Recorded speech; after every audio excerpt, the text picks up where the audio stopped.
por el gobierno y sus políticas públicas es el colectivo trans.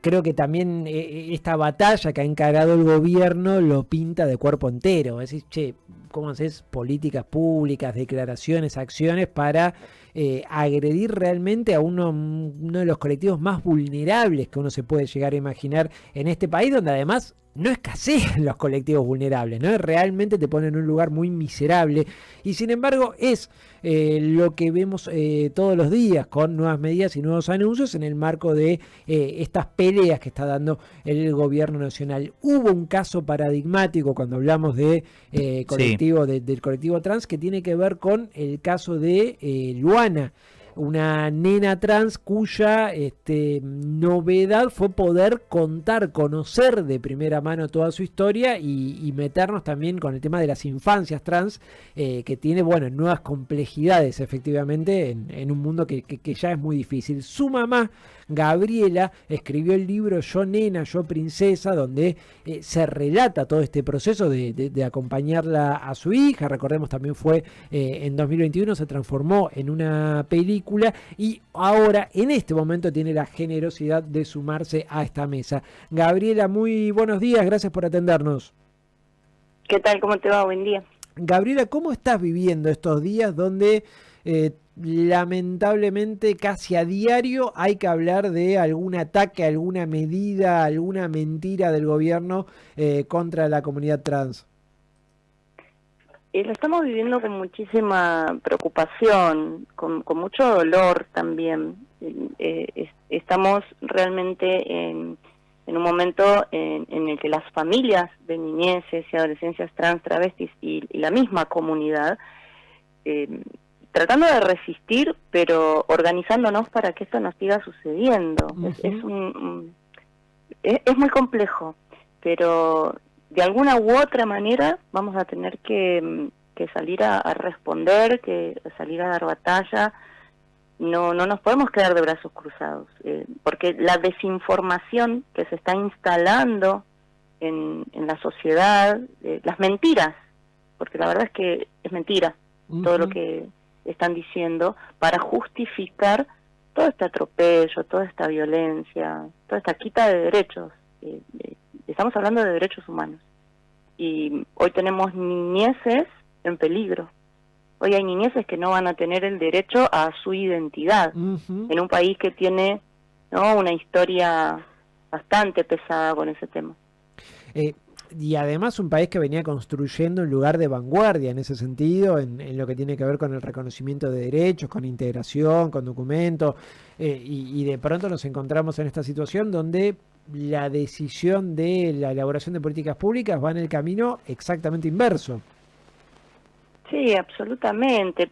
Igual no es solamente acá, ¿no? Esto es un avance de la derecha que tiene esta planificación de exterminio prácticamente. Esto es un exterminio. Sentarse a pensar cómo destruir lo que supuestamente ellos llaman una minoría, que les molesta, que evidentemente no podemos existir, tiene que ver con una planificación de odio, de instalar el odio en la sociedad y de negar una realidad.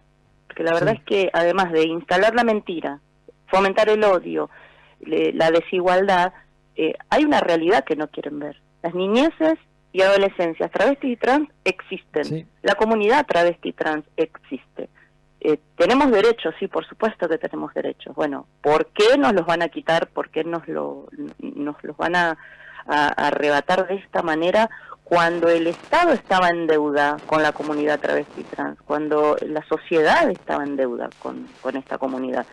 ¿Qué vamos a hacer ahora con estos niños y niñas que no van a tener derecho a un DNI?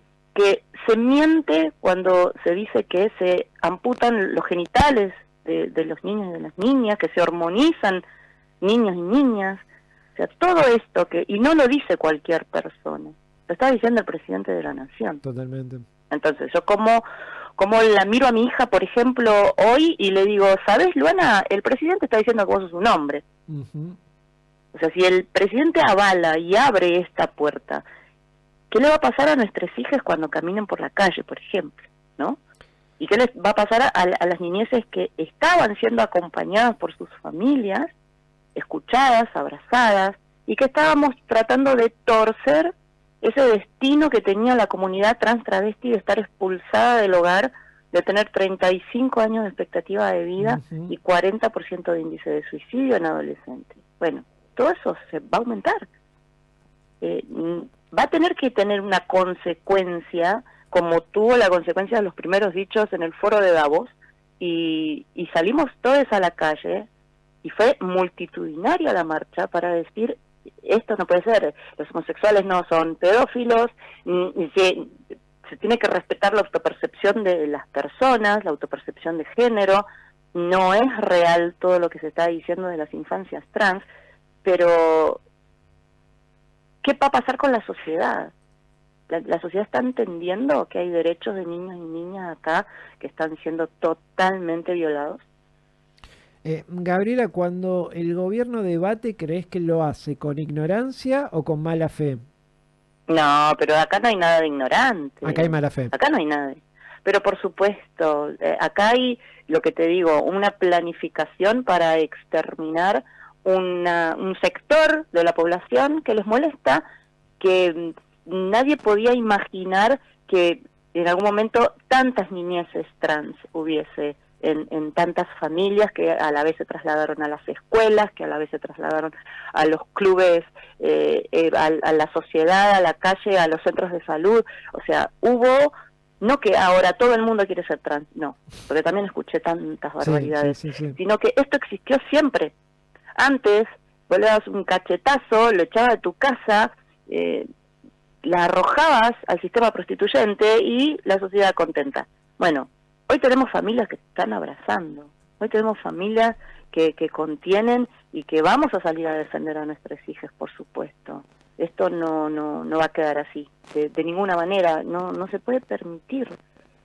Hay algo que vamos a tener que hacer para despertar a la sociedad que no se involucra y que no entiende que una niñez trans travesti no es solamente mía porque yo soy la mamá, sino que pertenece a una sociedad que tiene derechos y que hay que respetárselos.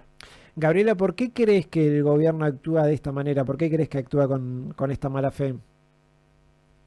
¿Qué sé yo? Habría que preguntarle al gobierno. O sea, yo te puedo responder qué nos pasa a nosotros desde este lado y con cuánto amor hemos construido un camino que nos costó décadas. Sí.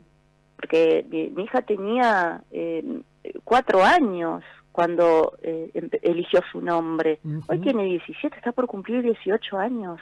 14 años de lucha, más todas las décadas de lucha de la comunidad travesti trans para que se respete mínimamente su identidad plasmada en un DNI, para tener la ley de cupo laboral travesti trans y acceder a un empleo formal por primera vez en la historia. Y hoy todo eso está en peligro. Bueno, hay que preguntarles por qué, pero no por las mentiras que dicen. ¿Cuál es realmente el fundamento de estar en contra de toda esta comunidad? No, impresionante esto, ¿no? Estamos hablando de una comunidad que tiene 35 años de expectativa de vida y el gobierno te dice son privilegiados, están haciendo cosas para quedarse con privilegios. Es realmente... No sé cuáles son los privilegios, la verdad es que si nos remontamos a la historia, la comunidad travesti y trans ha padecido y ha sufrido toda clase de vejaciones, de humillación, de violación, de violencias, de expulsión, de maltrato, y no entiendo cuáles son los privilegios. Yo creo que si tener un trabajo digno es un privilegio, bueno, entonces está toda la sociedad, ¿no? Si tener una familia que te abrace y que no te echa patadas por ser quien sos, si eso es un privilegio, y si el Estado tiene que atender la salud integral de su población, ¿cuál es el privilegio? Gabriela, ¿cómo está Luana hoy? Angustiada, es una adolescente que se la ha pasado luchando desde que nació. Ay, mira, te hablo de mi hija y me quiebro. Sí. Y es demasiado injusto que estemos pasando en ese momento esta situación, que mi hija me diga, ¿qué vamos a hacer, mamá? ¿No? En sus ojos tristes, he luchado para que esta nena no tenga esos ojos tristes y no lo voy a permitir, no lo vamos a permitir. Está abrazada, contenida, amada, respetada como siempre, pero estamos en lucha y es muy angustiante. Gabriela, te agradecemos muchísimo por la valentía, te agradecemos muchísimo por el testimonio. Gracias a ustedes. Un abrazo. Te mandamos un abrazo grande. Ahí pasaba Gabriela Mancilla. Gabriela Mancilla, decíamos, la mamá de Luana, una nena trans que fue como la primera referencia fuerte que tuvimos al mundo de las infancias trans, porque si ya era muy particular la situación de la comunidad trans, con esto que decimos, ¿no? Una comunidad que desde que son muy jóvenes, en la mayoría de los casos, eran expulsados de sus hogares, empujados a la prostitución, expectativa de vida de 35 años expectativa de vida. Frente a todo ese mundo, decís, che, ¿qué pasa cuando una nena, un nene dice, che, yo la verdad que me quiero cambiar el género? Y realmente es que sucede, que pasa, que es algo que es parte de la realidad. Ahí me parece que hay un gran acierto de Gabriela en una situación realmente muy dolorosa, poder marcarlo con claridad. El gobierno podrá mentir, podrá imaginar conspiraciones, podrá inventar enemigos fantasiosos, pero la realidad concreta es esa. Así, bueno, ¿qué política va a generar el Estado? ¿Qué política pública va a generar el Estado para intervenir frente a esta situación?